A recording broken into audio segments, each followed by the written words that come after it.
Singapore airport থেকে আমি আহমেদ সাজু, বাংলাদেশের একটি অরাজনৈতিক, অলিখিত, সাংবিধানিক উপদেষ্টা। আমার নাম মিস্টার জনগণ।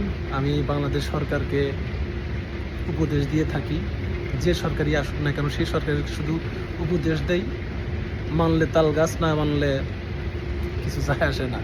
যেটা ভালো সেটাকে ভালো বলি, যেটা মন্দ সেটাকে মন্দ বলি। তো বর্তমান সরকারের প্রধান উপদেষ্টা ডক্টর মোহাম্মদ ইউনূস স্যার, আপনাকে একটা ছোট্ট উপদেশ দেব। সেটা হচ্ছে, বাংলাদেশের যারা বড় লোক, এই বড় লোকদেরকে তো দয়া করে নাড়াচাড়া দেবেন না। দেশে বড় লোক থাকা জরুরি। যখনই নাড়াচাড়া দেন তখনই হচ্ছে এই দেশ থেকে টাকা পয়সা নিয়ে এই বড় লোকগুলো, ধনী লোকগুলো দেশের বাইরে সেটেল হওয়ার চিন্তা ভাবনা করে।